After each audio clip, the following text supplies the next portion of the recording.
Right then, ladies and gentlemen, it's nice to see you all. I hope you're all here for a pegging workshop. If not, it's too late, you're fucking locked in. You're gonna learn something new. So welcome, thank you all for coming down for starters. Let me I want to start basically by introducing myself and giving you guys a little bit of understanding about me and what it is that I'm here to sort of do or present or way in which I can help you guys today. So my name's Adam. I've been in this industry for quite some time now. Admittedly, it started way back when I was younger, always buying sex toys. One of the very first books I bought was an oral sex book about how to lick pussy, believe it or not. I think I was about the age of 15. But, yeah, it's true as well. It's still a fucking great book that I tell people about to this day. But what we did was we started, when did I buy my first strap? I've wrote it down here. I bought my first strap-on in 2005 from Simply Pleasure. I still remember it to this day. Fantasy, it was a beginner's pegging set is what it was by Fetish Fantasy. Terrible, do not recommend it, it's still there to buy. But that was what we bought at the time. In 2012, because we were trying to buy our own sort of, I wanted to buy my own toys and couldn't find good things. There was no shop around. Lovehoney didn't even have a strap-on category. So we set up in 2012 a website called That Position, which was basically strap-on and anal. If you guys can remember, I used to have a t-shirt that said That Position, and on the back it said, I'm an anal specialist, ask me anything. And we used to walk around town and around the markets and everything when we was down in the land when it was at Leadenhall, not Leadenhall, America Square, before them. That was a fucking while ago. In 2015, we set up Godmishi, which is the brand I've brought out today. That was all handmade strap-on and anal toys that we made for people that wanted the toys that we wanted to get but we couldn't get. And then in 2021, we set up Odyssey, which is our fantasy side. So I've been playing around with sex toys and pegging stuff for quite some time. Today, I could have brought stuff out. It could be a show and tell, but I'm not here to sell you anything that I've brought along. Why I'm here and why I've chose to be here is because I want to give you my advice or my knowledge and share that knowledge with you guys so you have an understanding and you can then make your decisions based on those things. I would like to say there is a right and a wrong. There is no such thing as right and wrong because we're all individual. What we like and what we don't like is really what we want to be talking about today. So I will give you some advice. I'll give you some of the experiences and knowledge I have. It's then down to you guys to take that knowledge beyond and utilize it in your way. If you do have questions, we're all the time. I say this to everyone, I don't come here to sell, I come here to talk to people, to give them the best advice I physically can. Yeah? Selling is just a byproduct of what we do. Luckily for me, it's managed to mean that we've been able to sell sex toys and make them full-time for like the past 10 years or so. Yep. Cool. So, pegging. You might hear people talk about pegging and they will say that it is basically somebody using a strap-on with another person. The first bit of sort of where I want to challenge that is, for me, pegging is always about a female taking a strap-on and penetrating a man. The reason I say that is because pegging, the word pegging, originated from the Bend Over Boyfriend video that started back in 1990s is when it started. And it was actually a terminology that was created by an audience that watched that. So when I talk about pegging, it will always refer to a female wearing a harness, penetrating a male anally. People can say that it is a female, but for me it's always the female-male, just so you're aware. So when I talk about pegging, it is specifically that way. It's not right, it's not wrong. Again, that's my opinion of things, and I don't think you can quite categorize that as a broader thing. Okay, so who is pegging for? Again, for me, pegging is for the receiver, yeah? The receiver is the male taking that sort of anal penetration, and it's about trying to get two things, really. It's about the psychology side of things in terms of being a bit more submissive and then playing into that role. And there's a level of excitement and enjoyment that you get from that. You've then also got the physical side, which is the insertion and the stimulation of your prostate. For those of you that don't know, your prostate's about a walnut size. If you take a finger or two fingers, it's basically about the full length inside and then curl up towards the belly button and you'll find that prostate. My partner always calls it your Jaffa cake because it feels like a Jaffa cake. But it is about the size of a walnut, yeah? While I say, for me, pegging is about the male side and the way in which I feel, it's because that's my experiences. I have, and I do know that this is a big turn on for many females as well, not just the act of it, but also the thought and then just the visual aesthetics of things. From a female's perspective, there's a few things that I would like to add in there that you can actually be stimulated as well by using things like strap-ons. So you can have them inserted inside. It will allow you to have something inside vaginally, and then that sort of penis, that penetration side, will sit against the clit and then go externally. They are terrible on their own, I'm going to be honest. Your vagina, the vulva and stuff, it's a wet, moist place, especially when you're turned on. So trying to hold something without a strap is incredibly hard. However, what they then don't tell you is you can move things into a harness, so you can still use a strap-on with a harness and get that stimulation, yeah? There's a few other things that you can play with in terms of like bullet vibes and stuff like that. But again, there's so much in terms of out there that you can work with. But there are other ways to play. Common questions that we tend to find is obviously the prostate, which we've touched on that, the physical side, as well as the visual aesthetic side. The power shift, again, which rolls back into that emotional side, that sort of sense of being more submissive, doing something that I wouldn't normally do. But then also, which was kind of one of my reasons for getting into it, it was just something new, yeah? It took me a long time to get to that point because back then it was a very different world to what we're in right now, in the sense of there's less information, there was more judgment based on people, and that feeling inside of wanting to try something but feeling that I'd be judged for it was definitely kept back for quite a while. But that experience of wanting to try something new is also there. I would say it's a very, very difficult thing from a guy's side to try and have that conversation.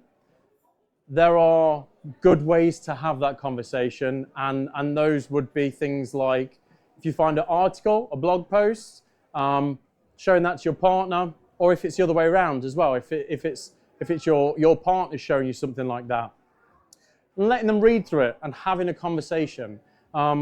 We all seem to think that we know what somebody's going to do, and through my years of doing all sorts of stuff, assuming I know what somebody is going to do has probably been one of the biggest hurdles to lots of things in relationships and all sorts. So what I would say is don't assume that your person or your partner's going to dislike it or not want to do it. Just lightly bring up the conversation. Porn's also a really good way. I mean, you jump onto Twitter and stuff like that and you'll find all sorts of different things coming out. But it's definitely worth having the conversation. What you need, strap-ons is a big minefield. So you talk about harnesses. For me, there's always three kinds of harnesses, okay? So you'll have a jock-style harness, which is basically, it wraps around the waist and it will come round each thigh. They're really good, super popular because it'll allow you access to the genitals as well. So your strap-on harness will sit across the pubic bone. It'll allow you to put in the dildo, the vibrator, whatever it is you want to go in there. But what it then also allows is you to be stimulated clitorally, so your partner can play with you with a wand vibrator or a bullet vibrator. You can still sit on their face if it's a power-based thing without having to remove the product, okay? It also allows for things like the strap-on, so you can put the strap-on through inside and then the harness over the top. So jock-style harness is one of the most popular and the one that I tend to recommend people to. Your second style of harness is going to be a thong-style harness.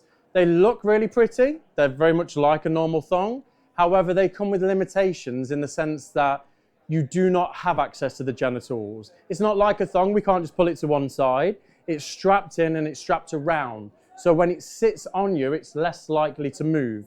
It also has the ability to sit between those thighs and irritate and sort of rub a little bit. So it is an option. They do look nice. If that's what you want, then that's fine. Again, it's a personal preference. But from my experience, you tend to find that it can rub, especially after prolonged periods of time. Yeah. The third style of harness is your pant style harnesses.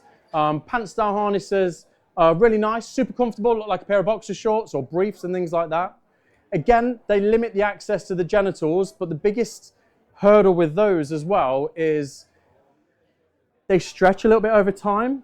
You also can't change the O-ring. So the O-ring on a harness is the bit that holds the toy in there. When you're starting off and you want something like a pant style, you will have to try and find a smaller toy that won't fall out of the O-ring. Or you have the other side, which is as it progresses and your strap-on journey grows and you want to use different toys, if the toy is too big for that O-ring, you cannot change it, okay? So it has its limitations there. Some of the features that I would look for, personally that I would recommend you look for on a strap-on harness, the biggest one is having an interchangeable O-ring. A lot of them you can find with little snap studs. The reason I say that is because if you can buy a harness, you can buy a reasonable harness for about £40, £45. If you get an interchangeable O-ring, it'll allow you to start with that harness and you can continue your journey all the way through with that same harness by just changing the O-rings, yeah? If you buy a cheaper based harness with a fixed O-ring, it will start that size, and then the minute you want to go beyond that sort of O-rings capability, you have to reset your harness and go and buy a brand new one. So it becomes something that doesn't grow with you along your strap-on experience, yeah? Materials is a personal choice. Leather, PVC, the little belt, the bum bag material stuff. Again, it's a very much personal choice. But the key thing that I would look for is the pop studs and having the interchangeable. Yeah. What do we got? So we spoke about the harnesses, dildos. Depending on where you are, you might want to have enjoyed. Might want to try strap-on. Strap-on stuff might have led from anal stuff originally, playing with butt plugs and stuff like that. It may have progressed my finger. Depending on where you are, depends on what toy really you want to start with. We would always recommend with a smaller toy and gradually going through.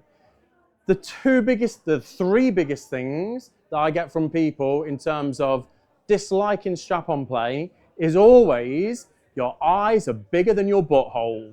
People buy what they think is the toy that they can deal with because they're so turned on, they're so excited, they so want to do it, and the thing that we recommend looks too small, but the reality is they go away, it's the wrong thing, or they'll buy the wrong thing, and then they end up coming back. Well, it doesn't normally happen with me, but you'll buy something too big, and then you have to go back and get something small and build back up.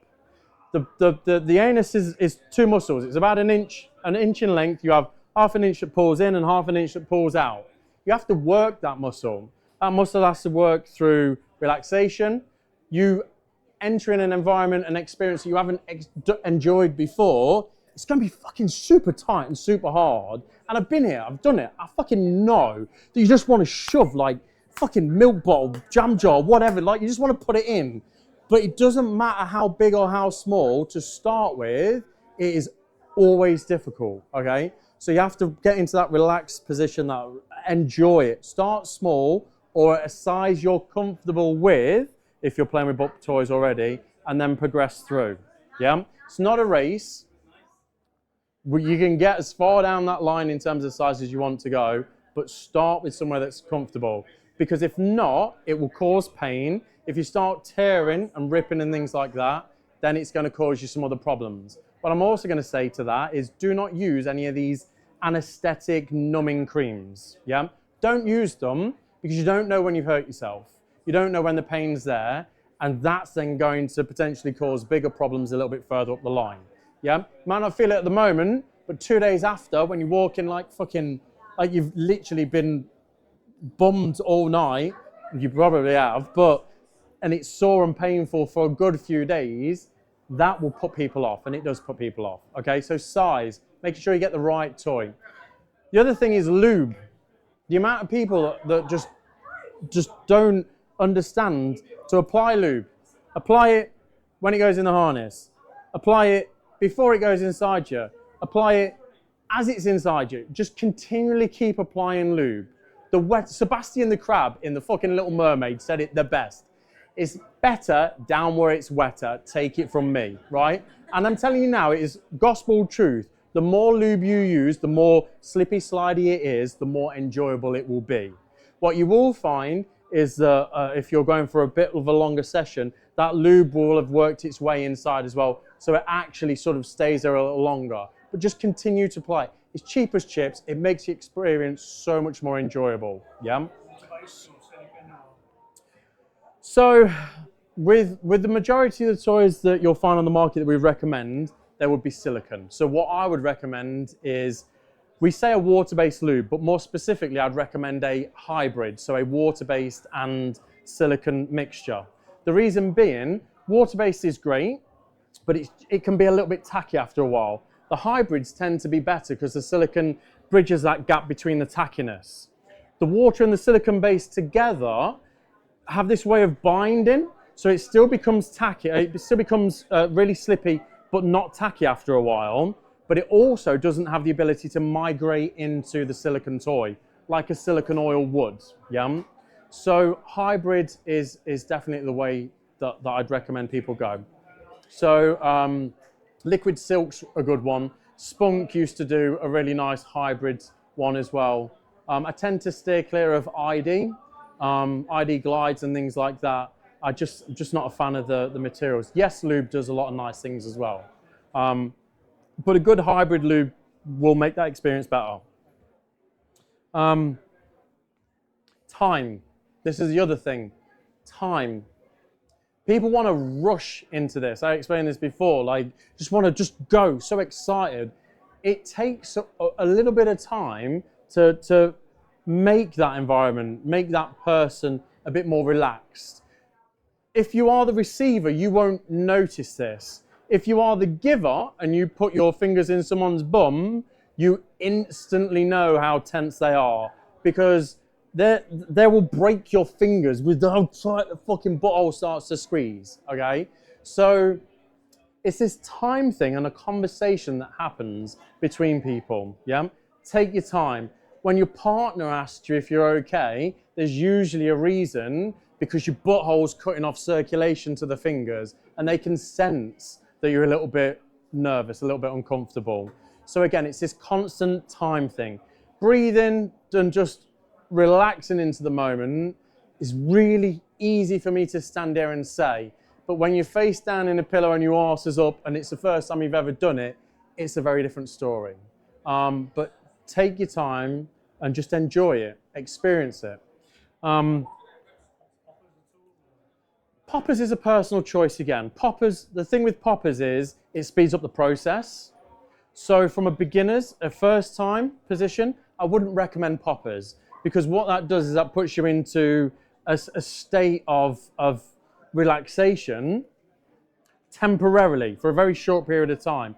And you still don't know how it feels. Where poppers works well for people is they've experienced it before and they use it as a tool or an aid to actually relax themselves for something that they know they're going to enjoy anyway. Yeah. So again, it depends on where you are along that journey. The other side of time is people not doing enough prep work beforehand. I'm terrible with puke. I'm terrible with poop. I don't like any of them. They both make me want to vomit, and it's a big thing that I always struggle with. However, taking 20 minutes, half an hour beforehand to prep does not sound sexy. It isn't sexy, but it's fucking way sexier than a big golden nugget on the end of a fucking dildo making me vomit afterwards, okay?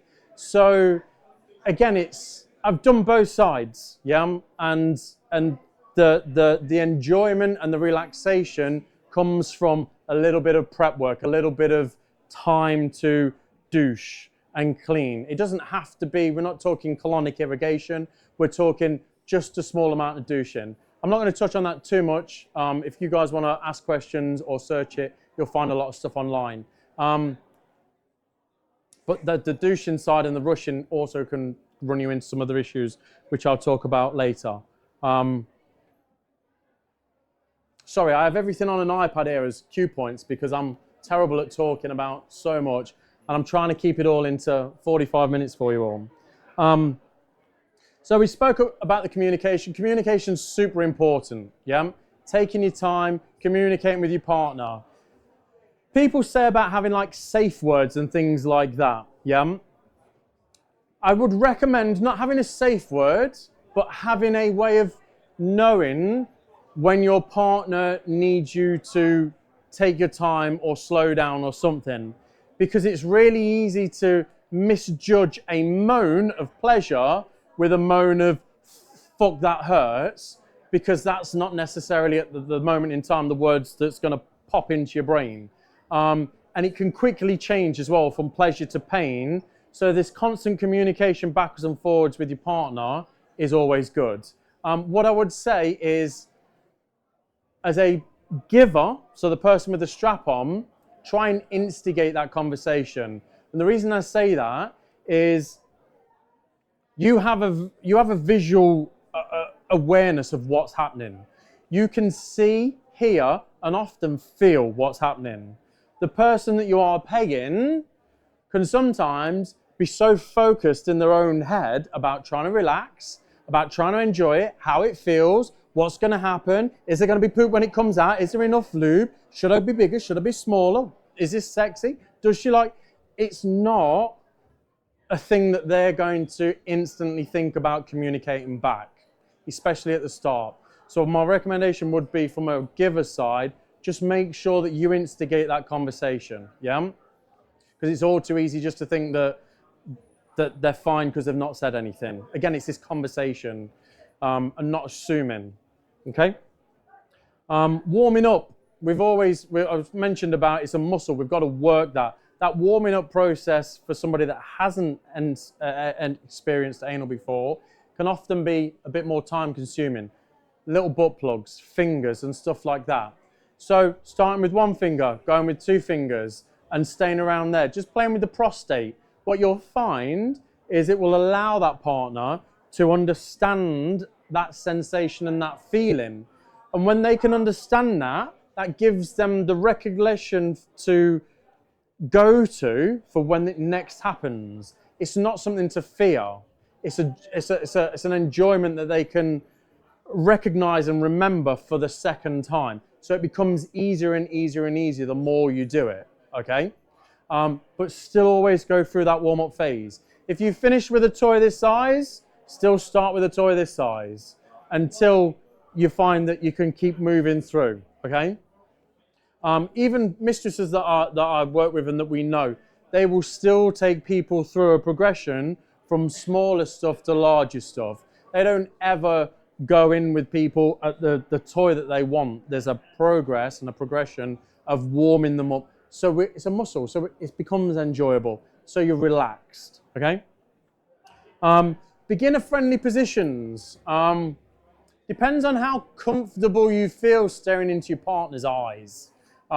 Because it does put you in a different position, especially giving away so much power or perceived power, and that change of role. But the two best positions personally is doggy style, obviously on your knees, and then missionary on your back, okay? There's two things with these. It's all about height.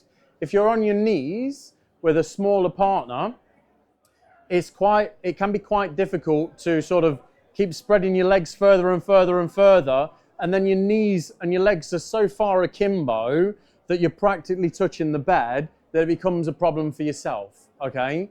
So again, it's a case of seeing what works best for yourselves or jigging things around, trying both.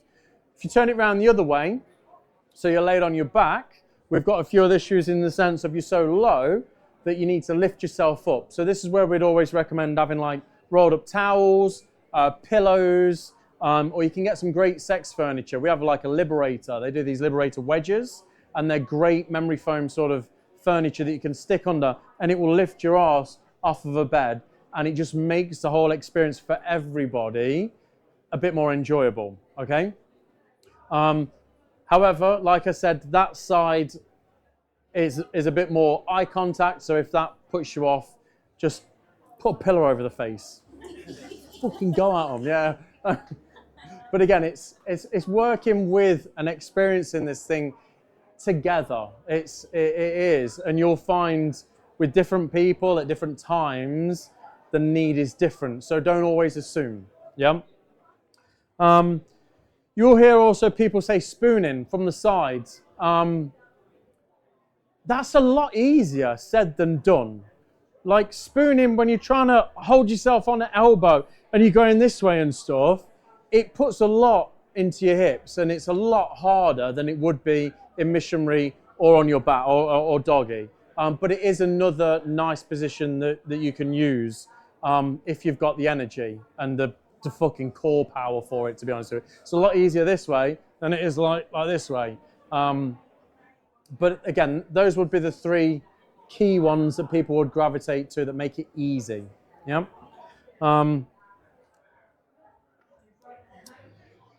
Aftercare. I never fucking bothered about aftercare. Never thought about it. Didn't think it was important. The truth is, as I've grown up and I've gone through this stuff, aftercare and taking that time just to decompress, even between stuff. Sometimes you can go for pegging for a little bit and then just have a breather, sit down, have a chat and a giggle and a laugh about the things that you've just been doing. Let your partner know how you enjoyed it and then go back. But this aftercare, this conversation is really, really important. And for me, it came originally not from pegging, but from swinging. And we would never stay at a location. We would always travel back, and we would have that conversation on the way back. And that became our sort of aftercare to a degree. Aftercare for pegging and other forms of kink, BDSM and stuff like that can differ. But just taking that moment to clean up, make sure your partner's okay, wipe their arse. Do you know what I mean? Show them that you care. And a lot of the time, afterwards, it's a case of there'll be a level of like this horrible feeling. From my perspective, it's this horrible turning in the stomach feeling of what if they didn't like it? Did they just do it just for me? And letting your partner know, you know, that how you feel about stuff definitely helps with that aftercare, as well as things going forwards as well. Yeah. So it's a lot of communication, isn't it? Like, sadly, it is a lot of communication, but it's also the best way to enjoy pretty much a lot of this lifestyle, is the truth. Cuddles as well. Fucking cuddles. There's nothing wrong with a cuddle, is there? Like a good fucking tit cuddle or something like that. Water as well. Having some water or something to one side, because you'd be surprised at how much of a workout and how much you can sort of need that bit of hydration. So yeah, aftercare is important. Don't forget that. Don't be a fool like I was for so many years and overlook it. So myths. Let's talk about some myths. Still relevant to this day. It's gay. It's a hard one to do because from a guy's perspective, I feel like there's been little change in terms of its perception across the years. People still do judge people for wanting to do stuff that they don't understand, yeah? That they don't want to do. The reality is, I actually speak to a lot of people that will tell you it's the most disgusting thing in the world and they don't want to do it. But they're also the same people that stand at the back of a group of people listening to the advice I offer to other people and will then come along and ask for advice themselves, okay? So while it feels like you're being judged, it's still a knee-jerk reaction that people have because people are still fearful about saying it. It is not a gay thing to do. Your prostate is the equivalent of a G-spot. It's full of nerve endings. It's incredibly enjoyable. There are many ways to enjoy prostate stuff without experiencing pegging. You'll get prostate stimulators. It's a great way to experience that sensation while still having sex. Just you pop it in anally and then you can have sex. It isn't a gay thing. It's an everybody thing, okay? But it's still a hard one for people to get over. And there's kind of no real advice that I can give to that because it's about you as an individual. Yeah. My only thing is, it's always it feels a lot worse and it feels like people will judge you, but they don't. People are too busy with their own lives to actually give too much of a shit about what it is you're doing. I think the way I explain it to people before is it's a sexual act. Would it make a man gay to fuck a woman's arsehole? It's just a sexual act that they enjoy. Yeah. So what's the difference of it being a man's arsehole except a man and man would be gay? But if it's a woman taking a man, gay is a woman. Yeah. It's a sexual act, not a sexual. It is. It's nothing to do with sexual orientation. It's about an act, a way of enjoying something else that is sexual. That's all it is. What else have we got on here? It hurts. While that's not a myth, I've explained this before, you rush into these things, it will hurt. That is the biggest thing that for people that say it hurts, I will often find that they've rushed into it. Or they'll do, this is going to sound really crude, but I'm going to say it anyway, they will shit pack, right? And what I mean by shit packing is people rush into stuff. So I mentioned douching earlier on. What you'll often find is if you've eaten a lot and stuff like that and you don't prep or sort of not fast a little bit, but control what you eat before, you can get a build up. And as soon as you then start trying to put a toy in, you'll condense the poop, yeah, and it will then cause stomach pain, yeah, and that, ironically, that is quite a big issue that a lot of people will have, and the simplest way to do it is just to control what you eat or to eat a little less before and a little bit of douching. 20 minutes, half an hour before will clean that out and then it allows for a lot more enjoyable experience, yeah. Gross, so shit packing, and I hate saying the word, but it's the best way to explain it. Only kinky people do it. Only kinky people don't do it. It's really interesting because more people are starting to read about pegging. When I first started, there were so many people wanting to find out about pegging, but there wasn't a lot of resources online. There is so much information out there now. It is actually more mainstream than people realize. It's not kinky, it's not taboo. It's just enjoyable. It's fucking really good. It's really hard to explain until you've played with a prostate, but it's not just kinky, it's enjoyable, okay? Tips, we've gone through all of those. So just to recap, start with small stuff, yeah? Or where you are in terms of experience, butt plugs, etc. Stick with that size and then gradually go through those sizes. Do not fall into that, my eyes are bigger than my bumhole trap, because it will hurt and it'll put you off. Use lube. Always use lube. If you've used enough, use more and then use it again, okay?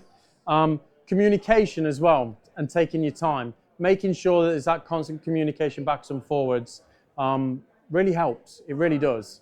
So yeah, that's all of the stuff I have on there. We've got 10 more minutes, I believe. So I've made sure that there's 10 minutes left if anybody has any questions. Oh, okay.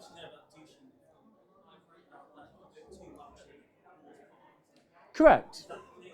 Very much so. Any form of douching, be it vaginal or anal, what we're basically doing is we're putting water inside the body that will then allow to sort of move around and break down whatever it is in there, and then we're basically just going to push it out, almost like poop it out as water.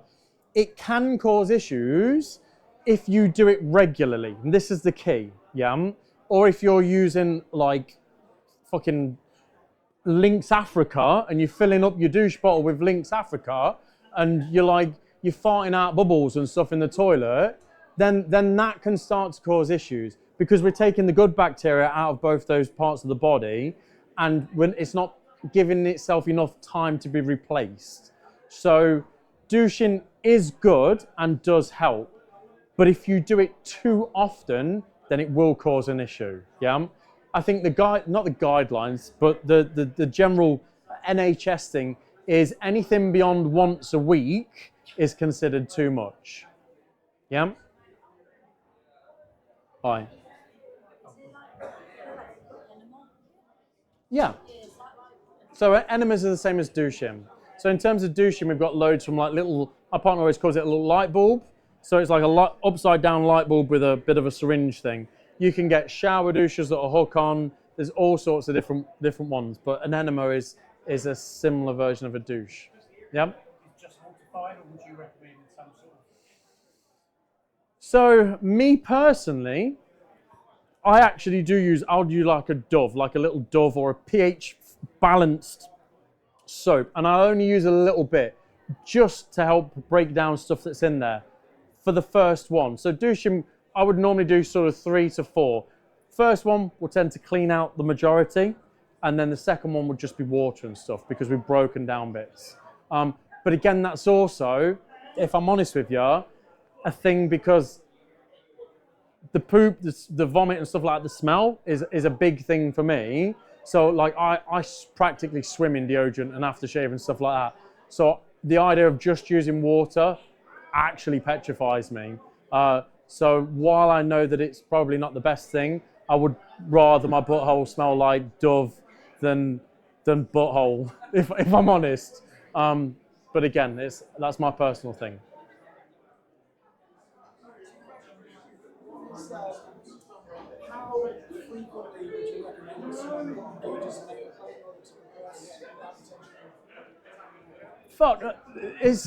So the thing is, it's not about, I couldn't answer that question, is the honest answer to that.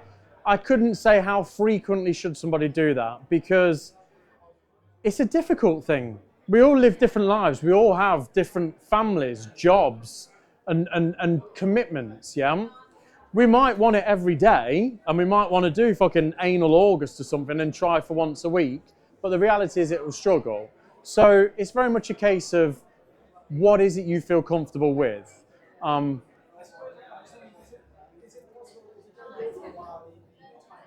God, yeah, but this is where the warming up process comes from. So obviously the longer between sessions, the muscle will contract down. It automatically does anyway, straight after. And it will become a little bit tighter the longer things go along. However, the thing about warming up, and what I said before about that first time and that recognition of understanding how something feels, what will happen is while your body's tightened up, yeah, this might be a month, 2 months, 3 months, 6 months, once you start to warm up with that small thing, your body recognizes the sensation, and instead of reacting in a way where it tenses up, your mind and your body will automatically start to relax. So you'll go through that warm-up period faster to get to where it was that you'd sort of left off, so to speak. Yeah? But again, it's a time thing.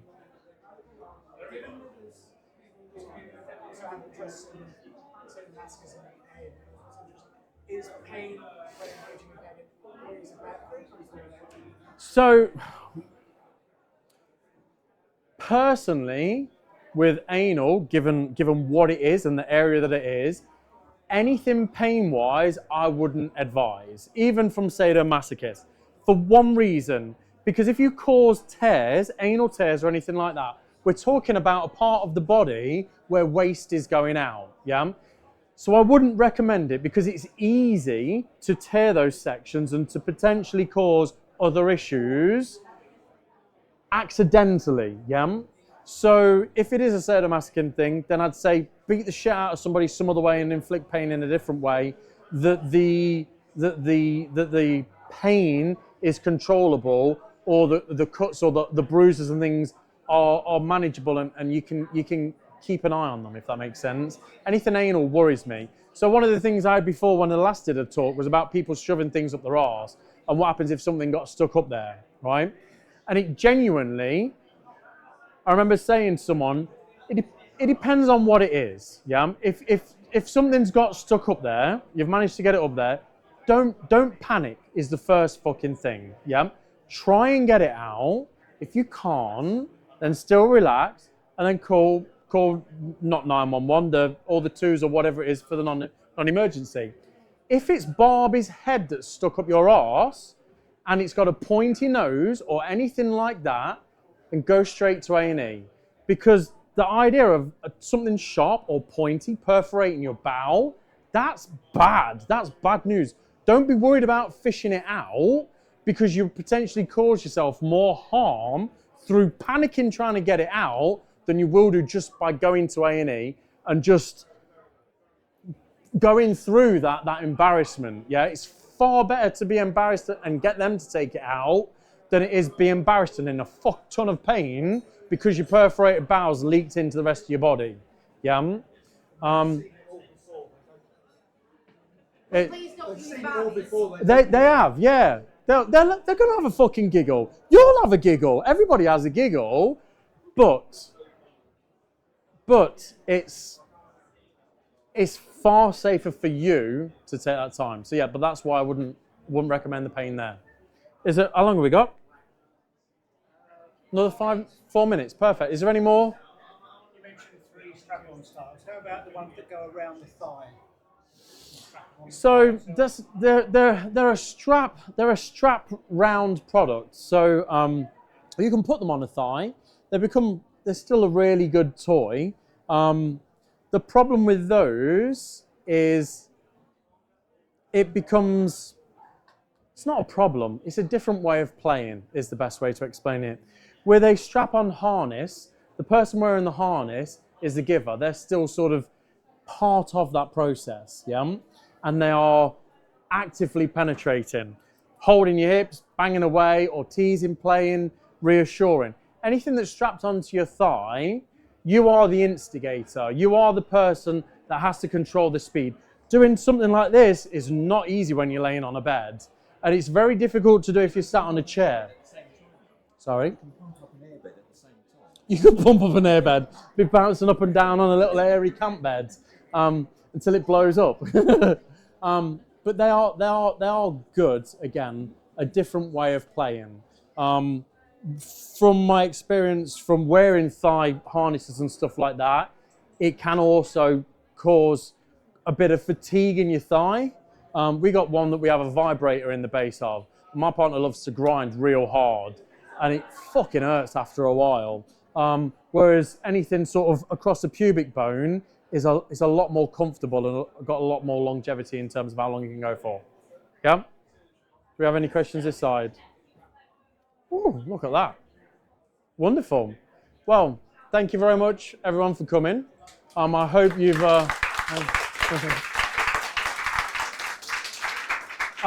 I hope that helped and shed a little bit of light onto some of those things. It's super hard to try and squeeze it all into 45 minutes. It's taken me like 20 odd years to try and figure this stuff out. So 45 minutes is quite a thing. But by all means, we've been doing these markets for like 10 years now. 10, 11 years I've been coming down to these.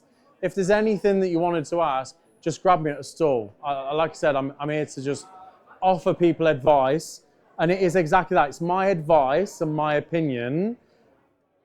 It may well work for you. It might not. But I can explain why I've said what I've done.